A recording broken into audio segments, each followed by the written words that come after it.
Welcome, welcome, a very warm welcome, and thank you for joining us in today's Transformational Talks. I'm Saeed, and I'm here with my colleague Anak, representing Coach Transformation Academy. We're a globally recognized coach training and mentoring institute offering world-class certifications accredited by the International Coaching Federation, International Mentoring Center, European Mentoring and Coaching Council, and of course, the Society of Human Resources Management. If you'd like to learn more about our programs, please feel free to write to us, and we'll be sharing our contact email in the chat shortly. To ensure you receive one ICF CCE and one IMC MDC, we kindly request everyone to remain on camera for the next 60 minutes, please. Participation certifications will be issued by Friday. It's a pleasure to introduce today's speaker, Robert Stambolie, an internationally recognized psychologist, trainer, coach, and founder of the Institute of Transformational Psychology, ITP. Robert has helped top leaders navigate their thoughts and gain better clarity in decision making. Robert, a very warm welcome to you. We're excited to hear what you have in store for us today. Over to you. Okay. Well, thank you, Saeed, for the invitation. Very nice to meet you all, you guys. Yeah, I'm a psychologist and I studied voice dialogue with the founders of the method, Helen Sidra Stone, in the 80s in California. And since then I've been, very enthusiastic about the work, and I'm integrating it now in my practice as a coach, personal coach, executive coach. And also I've been instrumental in bringing this work forward by setting up training programs in different European countries. And so I'm happy also to meet people from other parts, other continents. We already had some people from other continents this summer in Italy, from Singapore and South America. I would like this webinar to be interactive. And for that, I need you. So I propose that we take just a moment to settle in and make yourself comfortable in wherever you're sitting, your chair. And I'd like you to have some experience of the parts, the selves that we work with in voice dialogue. So it helps when you're physically comfortable that you can relax your breathing. And so take a moment for that.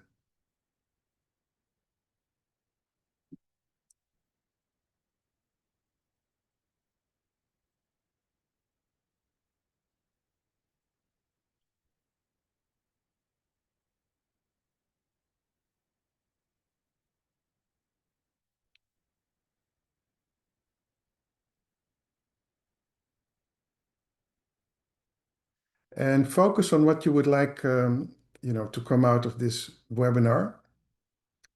What is your wish? Maybe there's a word that comes up, a word that resonates with your wish for today.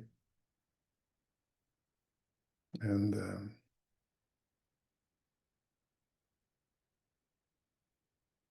yeah. And if you like, you can put it in the chat, so I get some idea.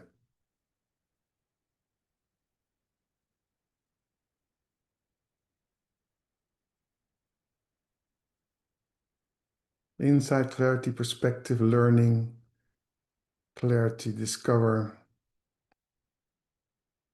learning.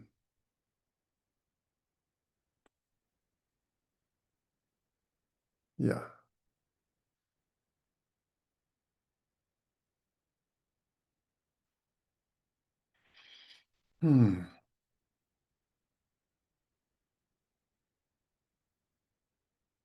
Okay, a lot of learning, a lot of reflection, a lot of knowledge, and also experience. So let's see how we go from there. Are there people already who have experience with voice dialogue? You can raise your physical hand, so get some idea. Okay, Almer. Sylvia, yeah. A few. Okay, so for most of you, it's pretty new. Well, I'll speak a little bit about myself, and then I speak about the method. I've been involved in studying consciousness from early on. On my 16th, I did yoga, and then I started doing meditation pretty early on, next to my academic studies, social studies. Um, I also did a course in Gestalt psychology and other methods that were there at the time. And I was still searching because I had deep experiences in some of the trainings. For instance, one training, I had an exercise. I remember I came out of it. I felt so strong and so powerful. And I thought, this is the real me. Now I find the real me. But this state of strength didn't last. For a couple of weeks, it kind of diminished. And then I had another course, and I found this very vulnerable self, this very, like a child, like a very sensitive, magical child. And then I thought later, this is the real me. I went a layer deeper. And but also this didn't last. And so I was always looking for what's the real me, what's the source, what is who are we in essence? And so for me personally, it was very liberating when I did the voice dialogue workshop and I had a session with Hal Stone directly, that it was wonderful to have both the power side on the one hand and also that very vulnerable side, the sensitivity and other polarities, that there's not one self, that there are many selves. And in fact, if you go back more in history, you see some of the philosophers like Gurdjieff, Uspensky. They say a man cannot change, they cannot transform if they believe they are one, because we are not one, we're many. And so what we do in voice dialogue is we explore these different selves, not just at random, but around a certain theme. So in a voice dialogue session, you start a conversation with the client, ask what's going on, what are the experiences. And when there's like a theme, like every person has a certain vital theme, for instance, about finding a balance between setting limits and being open, or finding a balance between working very hard and taking leisure time, finding a balance between control and letting go, responsibility and asking for help. When a theme is something like that, such a polarity, at that moment, one can do a voice dialogue session. And in that session, you start usually with the part that's the strongest. Let's say if a person is always in control, that would be the part to start with.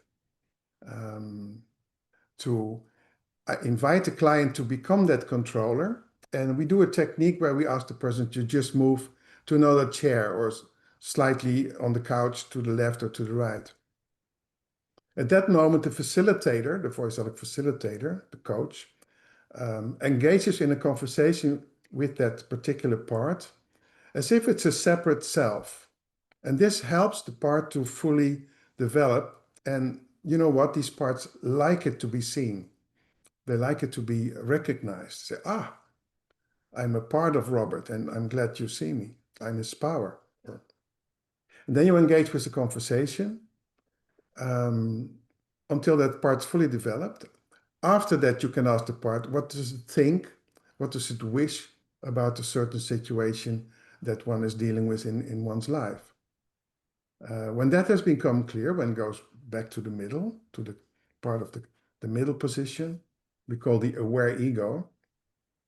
And then we engage the other part, the opposite part, in a conversation. And welcoming it also as if it's a person. So after the power side, the vulnerable side just needs to be seen. And the facilitator, the voice like facilitator, addresses the let's say the vulnerability in a way that the vulnerability feels welcome. Okay. So one may also address it in a different way, using different language or different tone of voice in order to have that part fully developed. And when that has spoken, we go back again to the middle. And this middle position is very important in voice art. We call the aware ego position. It's in between opposites. And one of the sayings we have in voice art is to hold the tension of opposites.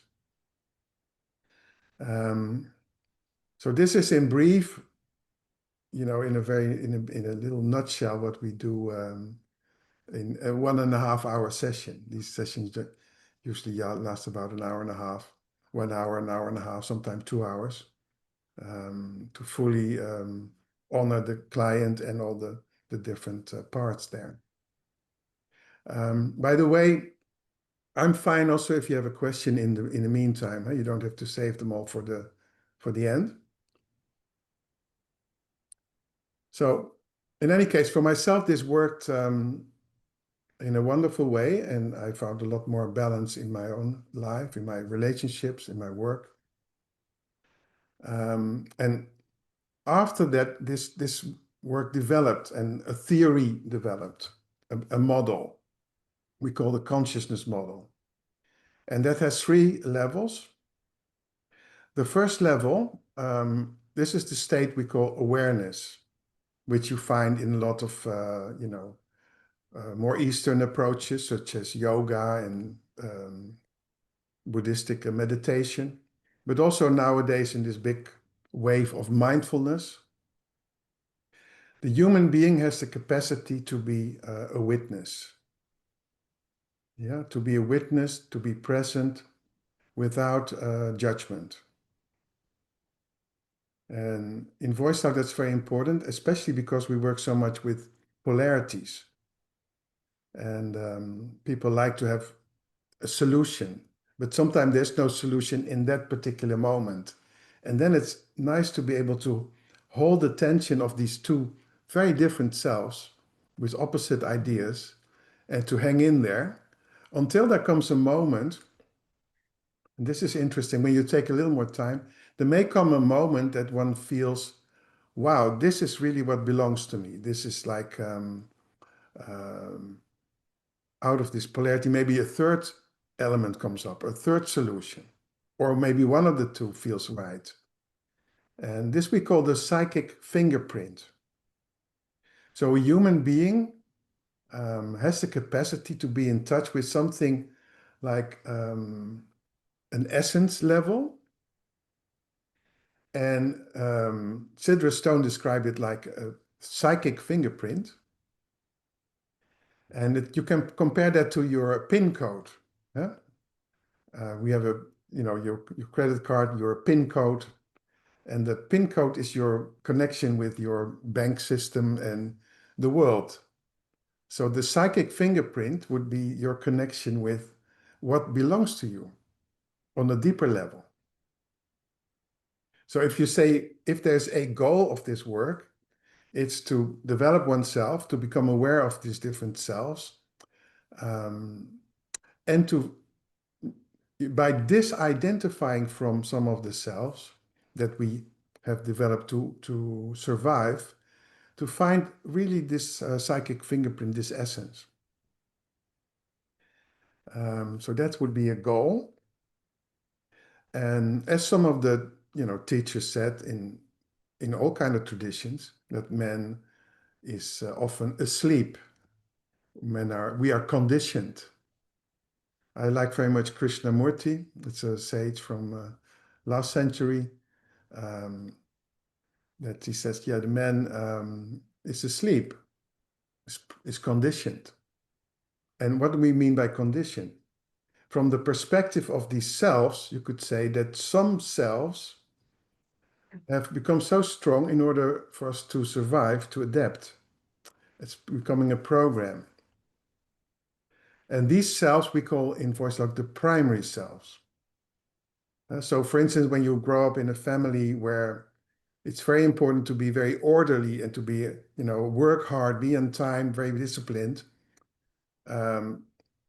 the selves, the instincts that are like that will be nurtured like a plant. They get water and they blossom, like your control system will start to grow and become maybe like the one of your parents or the school where you're at. So that control side takes over, and maybe the opposite self that's also part of you, maybe the intuitive one or the dreamy one or the slower one that's slow but has a different quality of connecting, likes nature, can connect with the plant or with an animal. Maybe that slower and different part gets pushed away because it doesn't fit with the family system. A part that gets pushed away we call a disowned self, disowned. You're no longer owning it. But it's not dead, you see? The parts are not dead, they don't die. They are just pushed away into the unconscious, in your personal unconscious. So you think they're not there, but they're hiding, like, they're not giving up. They're waiting for a moment to, puff, come forward and distract you from your primary self. And one of the favorite ways that these disowned selves operate is through our relationships. There's some magical way that we seem to attract people, even if we like them at the first sight and beginning, that some of these people have some characteristics that are extremely irritating and annoying, and we judge them. But why are they irritating? Because they are disowned selves. Our disowned selves have attracted them into our life, be it the bossy colleague or the victim neighbor or the authoritarian man or the manipulative person. So these disowned selves like to live. And yeah, if we don't take care of it, they live through our relationships with which we have difficulty. Okay. So from all these selves, we have like we have primary selves that help us survive. We have disowned selves that we have pushed away. There are also undeveloped selves. That's a matter of timing. For instance, when you're 14, you're not dreaming of having a family, that nobody would worry about that. But maybe one day you wake up when you're a bit older and suddenly there's a part that says, well, it would be wonderful to be a parent, to have a child. I mean, it happens to some people. It's where we are still developing as a species. So suddenly there's this parental self. Right? That would be an undeveloped self that came up. Or when we get a bit older, maybe a person who has been very, very ambitious and career-oriented, at a certain age suddenly thinks, well, wouldn't it be good to do something for the world? You know, be something spiritual, do something back to society, like a very, a giving part or noble part. That may also be an undeveloped self that pops up. Yeah. So this is a bit the model. There's the awareness that's kind of able to have an overview. There are these parts that are either primary, disowned, undeveloped, that want to live. They all want to live. And there's the middle position that has to deal with it. And the middle position we call aware ego. And has an awareness and it's in touch with these selves. And yeah. So in voice dialogue is part of we call transformational psychology. So it's not just a method, an isolated method. It's kind of in a larger framework of transformation, where we also pay attention to not only the mind, but also the body, the energies. These parts are not just mental. They have a connection with the body, with the physical body.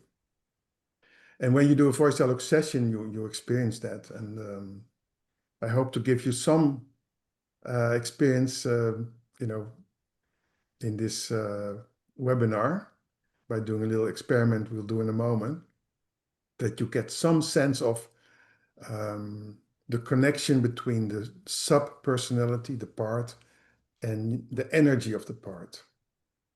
And I'm an energy addict. I like energy. From young age I did Tai Chi Chuan. It's a martial art based on from China, based on energy. And there are some principles in the Tai Chi Chuan that I also find in the voice dialogue and in coaching in general. And if we have some time, we can go into that if you're interested in that part of it. And I've written a book about it called The Energetics of Voice Dialogue. Any questions so far? You can raise your hand. But I believe we have two questions in the chat. Oh, I see. I'll have that read out to you now. Please. We've got one from Omer Rana. He says, is it fair to say, is it gone now? Sorry.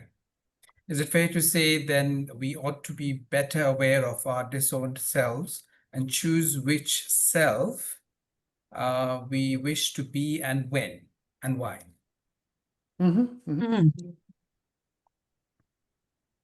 Yes, that's the short answer. But it's a process. We don't know what is our disowned self. We don't know that. Otherwise, we wouldn't do it. I mean,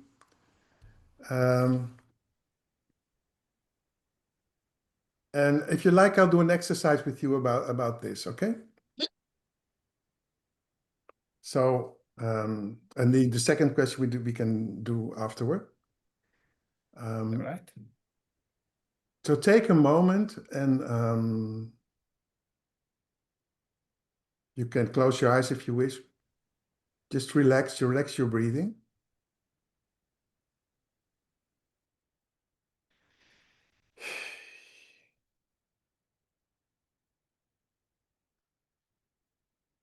And think of a person who is very irritating. If you have somebody already, you can nod your head so I can see that something is going on. Thank you. Yeah. And if you have an irritating person, which behavior is the most irritating?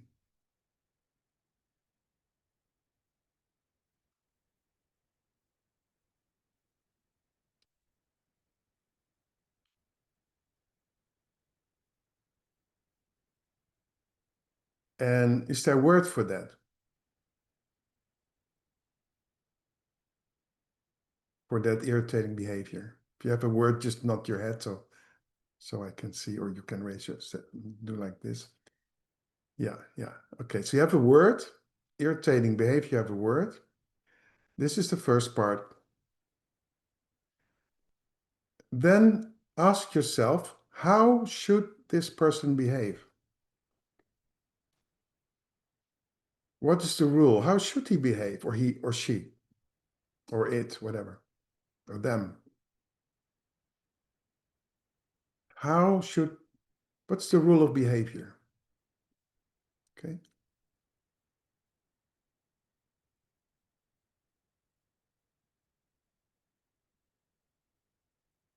Is there a word for that? What's the word for the behavior that's, favorable?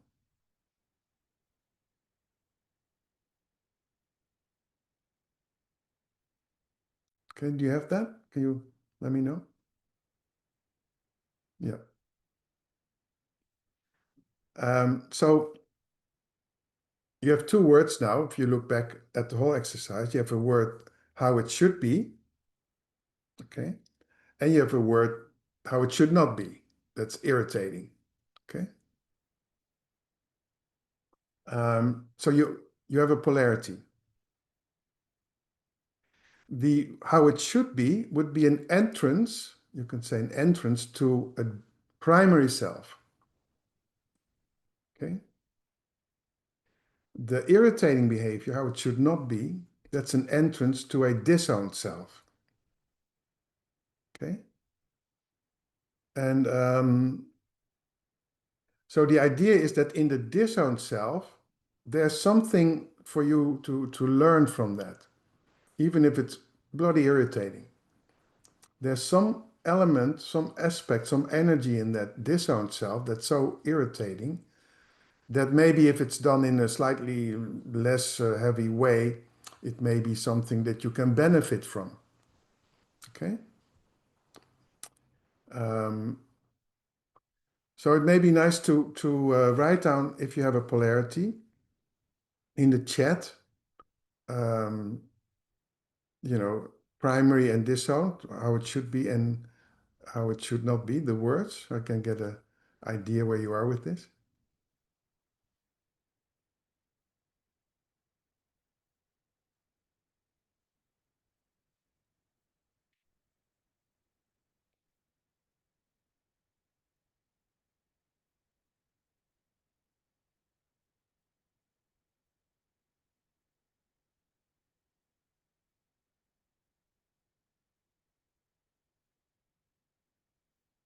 Arrogance and listener.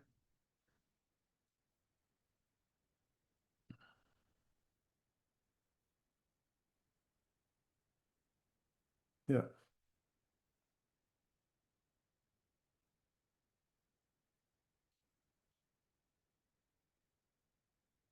Dominant, arrogant, avoidant, responsible, arrogance, dishonest, integrity.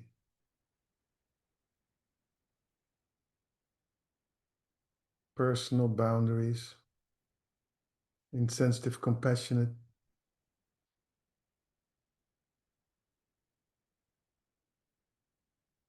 Yeah.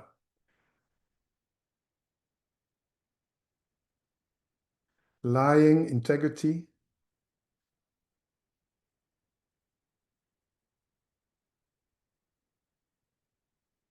Yeah.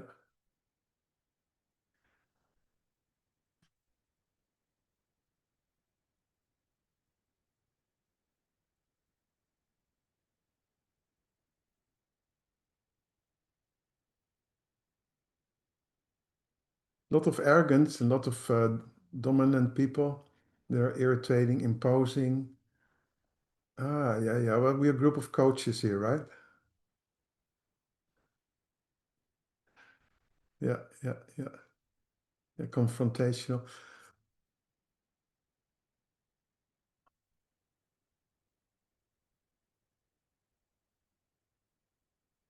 Okay. Hmm.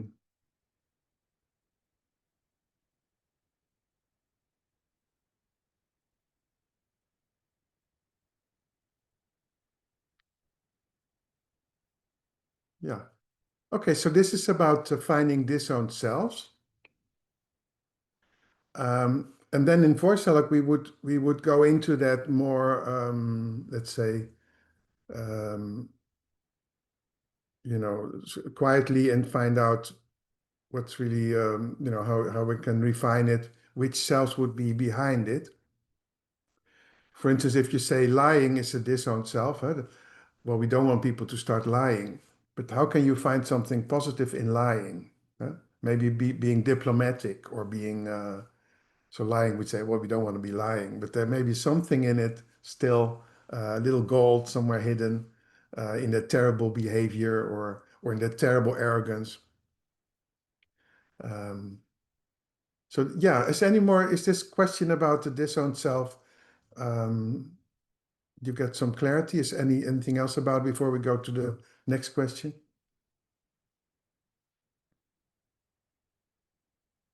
Everything clear? Okay, well, good. So the second question is, okay, let me read it. So I see Nishish had raised his hand, and then we have Vera. So let's take Nishish first with his question. Which is the question? Oh yeah. Yeah. Tell. Robert, my question was more from an application perspective, and I was just trying to imagine a situation where one would use this. So is it if you are coaching someone who has an inner conflict, Yeah. or is it when someone has a conflict with somebody else and you are trying to coach on those aspects? So I was just struggling to map where this method would be most effective. Okay. Um, yeah, well, actually, I wanted to speak more about that in general, because there are lots of applications possible. It can be applied with, let's say, a relationship conflict. I have a practice here with, usually with people from companies. So when they have a problem with their boss or their colleague, we work with it. I look at the model. I find out about the primary self of the client.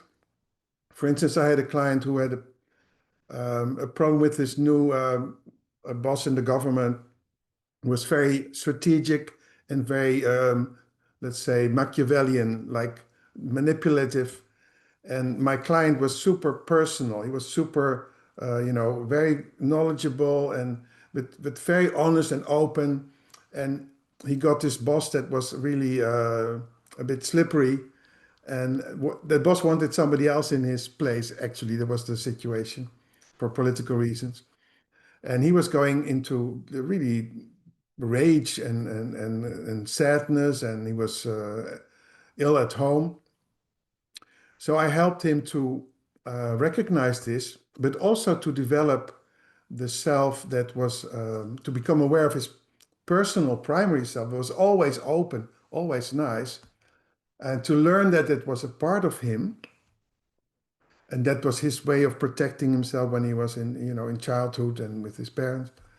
And I also helped him to find the disowned self, like slowly to find if there's a part in him that could be more impersonal, more strategic.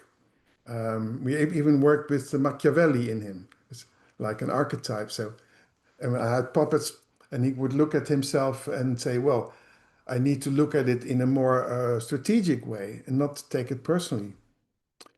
So that was a relationship issue. But you can also apply it with all kind of personal issues like work-life balance. Um, when you work too much and you don't rest enough, that's not effective for the work in the long run. So people learn about these selves that are very hard workers, the hard worker, the perfectionist, the responsible one, and also find that there are opposite selves that if you're in touch with them, you have a longer, more energy in the long run.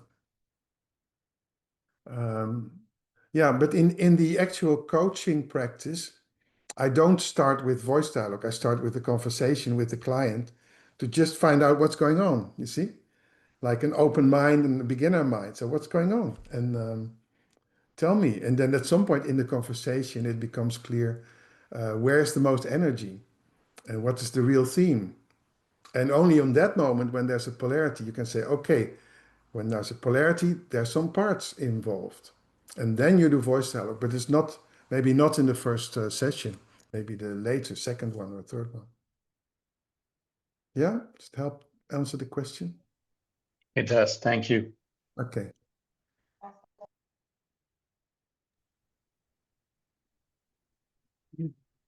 Vera, would you Perhaps I like to go can. next?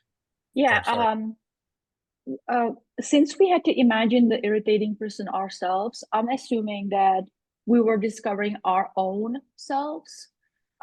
Is that if the behavior that you find irritating, does that mean that you noticed it yourself because some disowned selves showed up?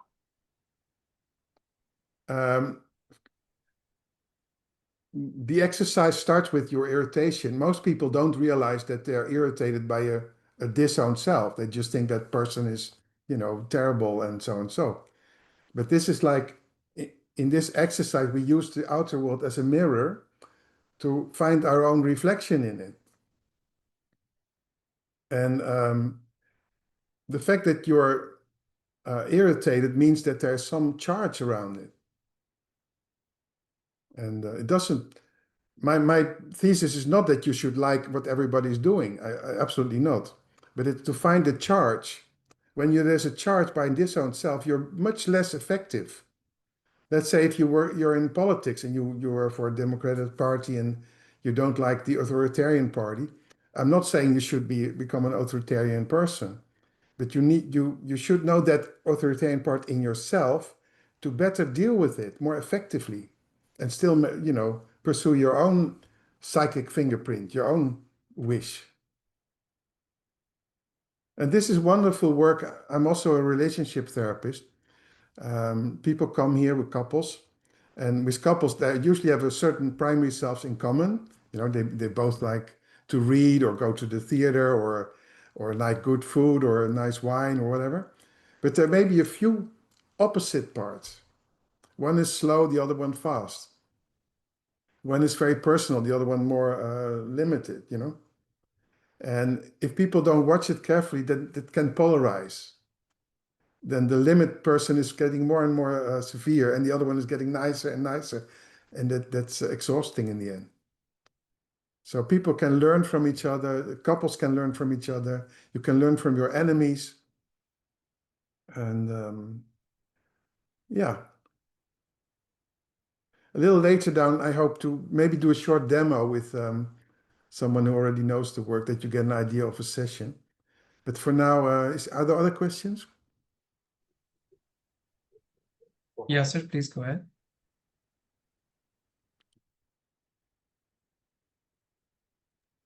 Yeah, thank you, Said, for moderating, and thank you, Robert, for bringing this to light. My question is on the roots of this. I like always to take the modalities into the root, and what's the root of this? Comparing it, for example, to Carl Jung or IFS, Richard Schultz. Going back into that field. So what's the roots of this modality, if we want to read about it and dig a little bit deeper? Yeah. On my website, on one of my websites, I have a whole thing about the history. In short, you could say that Carl Jung is the theoretical father of this approach. And Hal Stone, who was together with his wife Sidra Stone, they developed voice dialogue. Hal Stone was a Jungian analyst. He was also trained in Zurich, the Jung Institute. He passed away a few years ago, at old age. So Jungian thought is very much the root of the theoretical model with the complexes and the different parts, the archetypes. On a practical level, there were a lot of schools already in the US, is from California, like Gestalt, like psychodrama, that work with acting out and more extroverted way of working. And energy work was also present in the US, in California, in the 70s. So Helen Siddard used that approach to develop voice dialogue. And it happened in a very playful way. They didn't sit behind a desk to design a model. They started working with each other. They were in a new relationship and they didn't know each other, but they found out you're not in a relationship with one person, you have a whole family that you're relating with.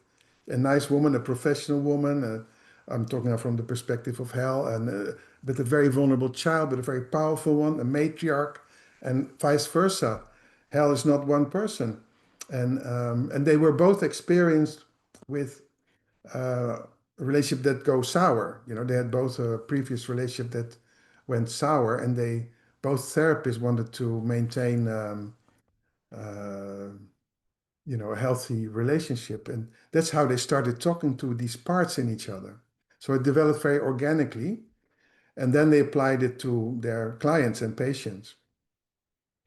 IFS, I think it's really inspired by voice dialogue. IFS developed by Richard Schwartz was in the 80s, and the voice dialogue developed in the 70s. There were already several books about it before IFS started. And it's a lot of similarities. I think IFS has more procedures, more structures, but basically there's a lot of overlap. Voice dialogue is more extroverted in the sense that we ask the parts to speak directly, so we can talk to a part and become the part. Nowadays, I think in IFS they're also starting to do that, but IFS is a little more introspective. You say, You ask the client, what does your critic say? And then the client goes like, oh, he's saying this and this. In voice dialogue, you say, can I talk to your critic directly? So, but there's a lot of overlap there. Thank you. I'll go through the website as well. Thank you for the background. Yeah. Okay. Would you like to have some experience with the part? We do this also a bit at random. Yeah. Okay, this is a group exercise. And I think you're in different parts of the world, or at least in different parts of the countries where you are. So this is where you're now sitting, is your middle position, right?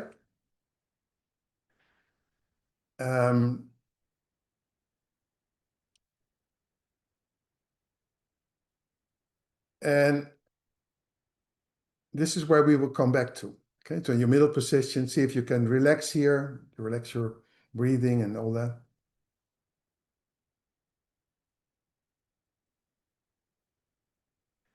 Now I want to invite you to invite your own controller, the inner controller. And just move your chair a little bit to the left or the right, where you feel the controller is. Doesn't matter so much. So you become your controller. And so I'm going to do a group facilitation. So I'm speaking now to the controller. You're the controller of the name of, the one in the middle. Seka, Omar, Susie, whatever. So you're the controller. Welcome. And how do you work? How do you operate? How do you control things? Just see what thoughts come up. What ideas? How do you help so-and-so to have structure and control?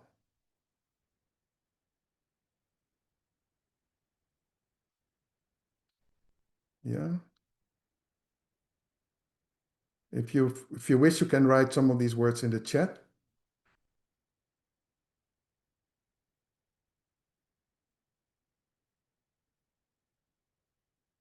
Plan, a value system, oversight. You don't ask for help. That's also a self. You have to do it alone. Productivities, research, mental stuff. Yeah. Schedule. Assess, then prioritize. KPI. And now notice also you're there. How do you feel in the body? Which part of the body is most, present? How do you experience your tension in whatever part of the body? Clarity, information, chest, left side of the brain. Okay, so you're the controller. Now, if you look at the screen, you're still in the energy of the controller, but look at the screen. And what kind of meeting are we in?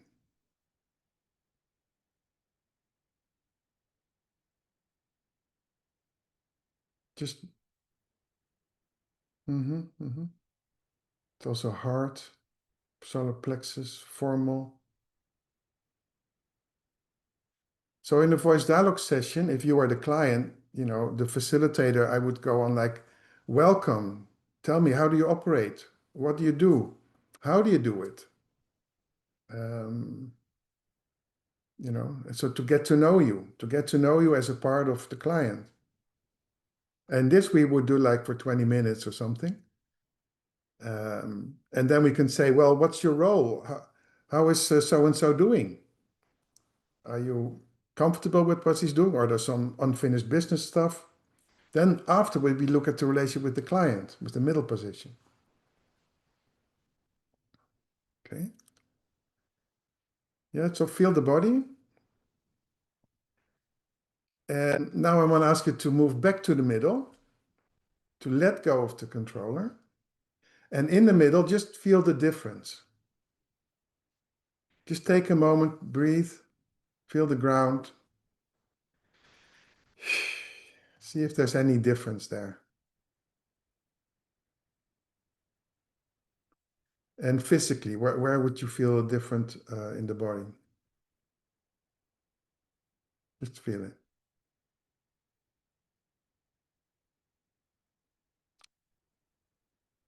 Yeah. Okay. Okay, so now let's move to the even further to the opposite. The non-control part, the letting go part. Just move your chair or where you're positioned, just move to the other side a little bit. And let's invite the non-control part, whoever that is. Maybe a relaxed one or intuition or whatever comes up. Just welcome. You're welcome here. You're the opposite of the first one. I don't know who you are. See if you can be here. See if you can be in the body. And if you were in charge, what would the rest of the day look like? If you could really have space.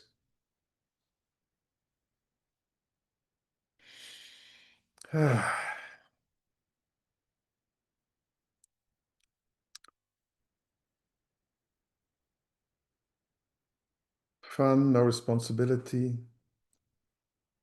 meditation, ease, flow. And where do you notice this physically? Where do you notice it in the body?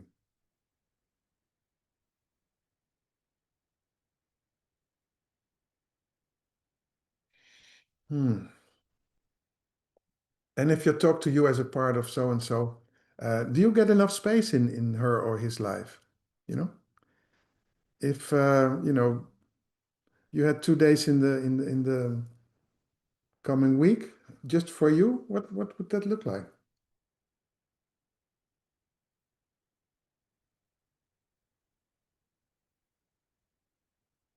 And can you be there sometime in his or her work situation? Is there any space for you in the work life?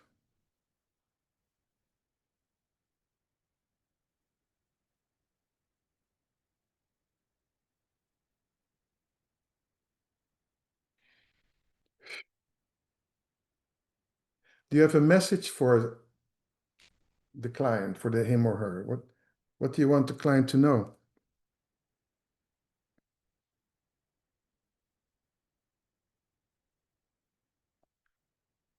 Okay, just remember that.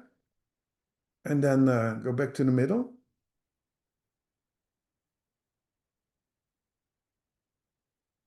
This is a tiny, mini little session.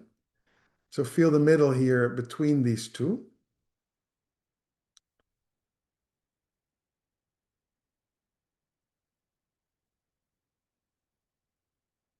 So how is the new middle position?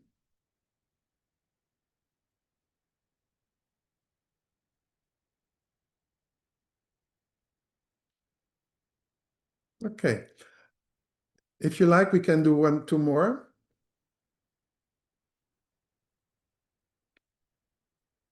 So this time we work with the polarity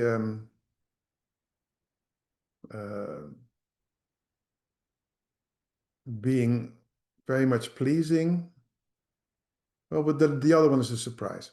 Let's go move a little bit to the pleaser part, the one that likes other people to be super happy and comfortable. And just move there a little bit, find the position.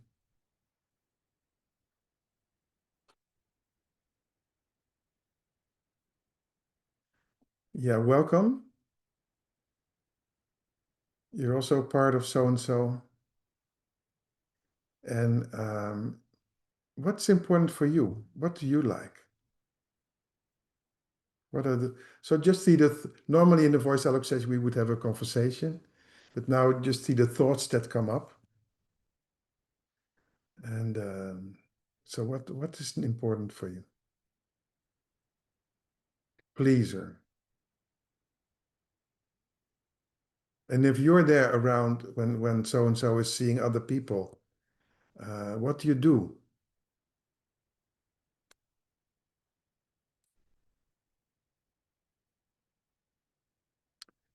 How do you look at people when they're, like in a work situation or client situation? What do you do?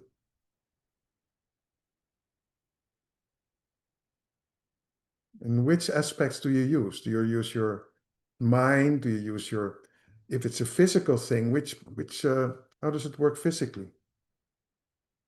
When you're really there, connecting with others, can you notice people, how they're doing? How do you notice it?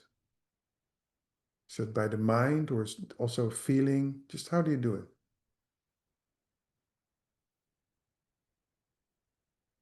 And if the other person is feeling tension, what do you do?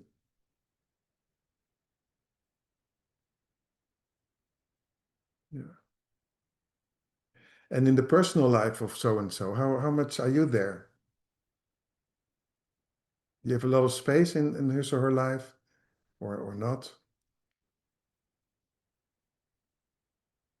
How much percent are you there?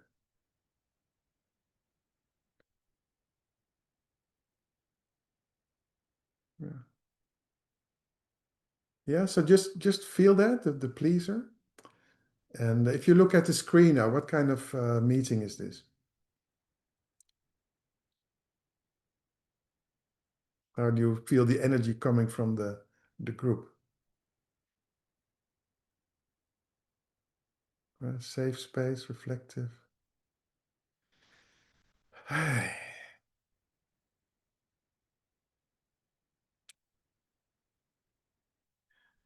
Yeah, okay, remember that. Then go to the middle position again. Aware ego.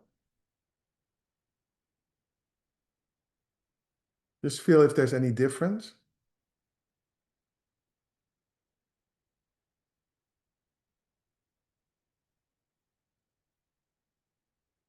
And the next one, the opposite of this.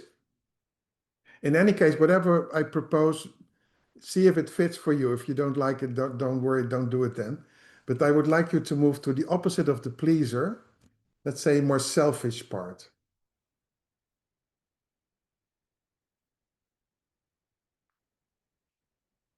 Me first. What's in it for me?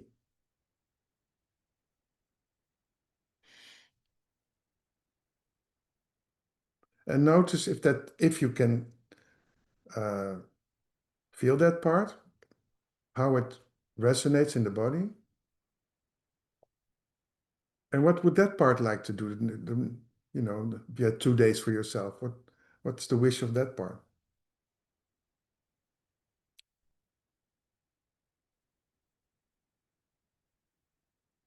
Right? So depending on if this is integrated or not, it can be easy or not.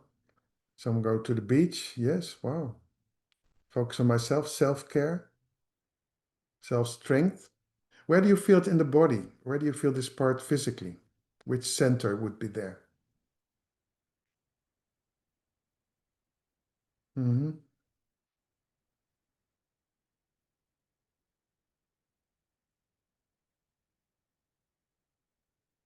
Yeah. And if you stay in this energy, you look at the screen from here. I mean, this is maybe a less social part, but just to feel what kind of meeting are we in here? What is the kind of setting here if we look at each other from here?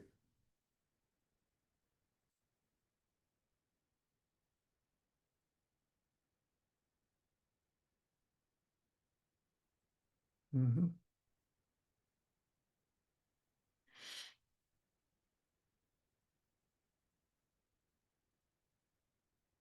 Not a team, no.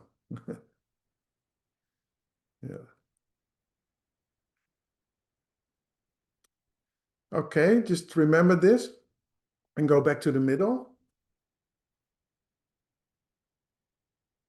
In the middle between the pleaser side and the more selfish side, just feel the middle position.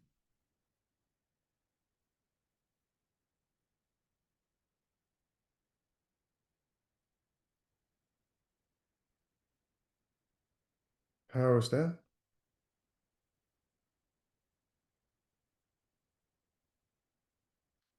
Yeah.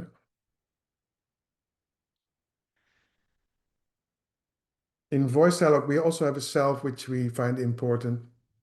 That's our vulnerability.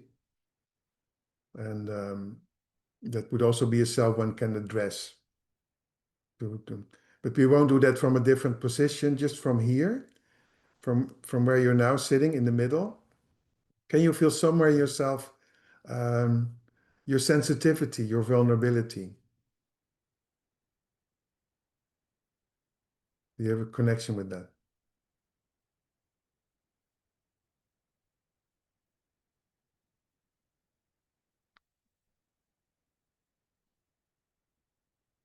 And sometimes it manifests like an inner child or just a sensitivity or, softness. So in voice out, we find it also important to connect with that from the middle, from the aware ego. And if we don't do that, then these primary selves are going to try to take care of it, but often by putting it away.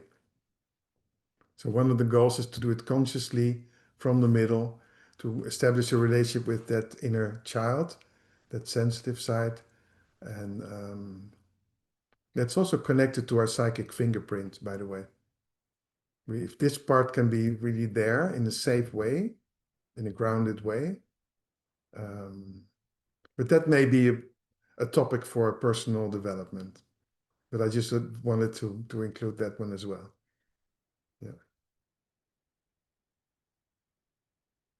Yeah. Okay, so let's take a moment to just rub your hands, and you can do the dry washing.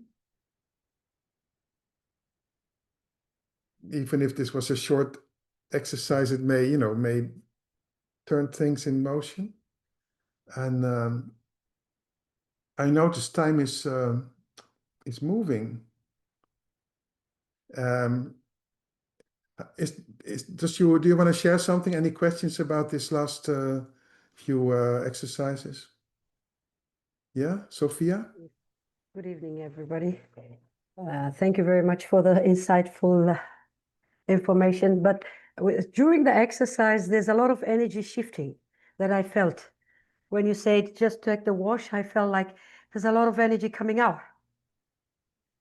Yeah. Yeah, so I just want to ask, is that how the energy works? Yes, voice dialogue is really energy work. And well, the next step after this would be really to find somebody to do a session with, you see, because then you would have an hour for yourself to go into that more deeply. And then you will notice that already in this short exercise, you notice that there's things happening in energy level in the body. Yeah, that's an important part of the work. And the facilitator, the voice dialogue facilitator, is not only trained in asking the right questions and the theoretical model and all that, but the facilitator is also trained energetically. He learns about the grounding, relaxing the belly, breathing consciously, deeply, and then some other more advanced techniques. So that goes hand in hand together with the voice dialogue verbal technique. Okay. But when you do it with energy, it has a more powerful effect and more lasting effect. Yeah. Does that include when you're asking the questions to the client and switching from one energy to another energy can affect how you reciprocate? Sorry, the last part? Like when you took us from the pleasing stage to the ego state, when we tended to ask our clients some questions, we tended to feel like sometimes we are shifting from pleasing to egotism or to inner control. So we are almost all the time shifting gears to a lot of energies. Exactly. Yeah. Does that affect you as a coach to shift with the client, like what you say, that we are just mirror to each other? From the perspective of the coach, Yeah. the From coach this is perspective, aware of yes, the of the energy. coach. The coach is aware of the energy, and the coach uses, let's say, her own energy to facilitate the conversation. Okay. And we have principles I've just written about this in my book, the new version, which is not yet published. It's published in Dutch.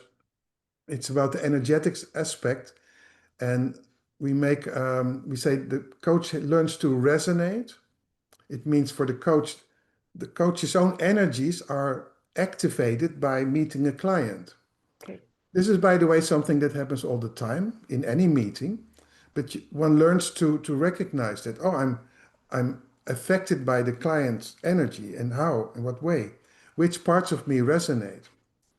And then by the skilled facilitator then would use that knowledge and that capacity to also induce the selves, induce further the relaxation, or it helps to talk to these parts when the facilitator is having the same energy present. We call this induction. That's the whole technique. It's a it's a 2-year course to learn all that. Thank you very much for that clarification. I thought I was going the wrong way. It seems like no, you wonderful. have just clarified. Thank you very much. Welcome. Any other questions? I think people are curious to know the book's name. If you could share with us, Robert. Well, the new name will be Dancing with the Selves, the subtitle Through Voice Dialogue and Energetics. And it's a new version of the old book Energetics that was written in 1988. So in this new book, I have like 40 years of experience, almost. But it's not yet there, and I've now just finished the manuscript in English. I've edited the manuscript. Great. Thank you, Robert, for sharing that with us. It was a wonderful, insightful session, to be honest. I really loved it. I think it's time now to wind up. And I wish to see everyone who's here in our next transformational talks next time. Till then, see everyone. Take care. Thank you, everybody. Thank Thank you, you. Robert. Thank you. Thank Thank you. you. Take care. Thank you. you.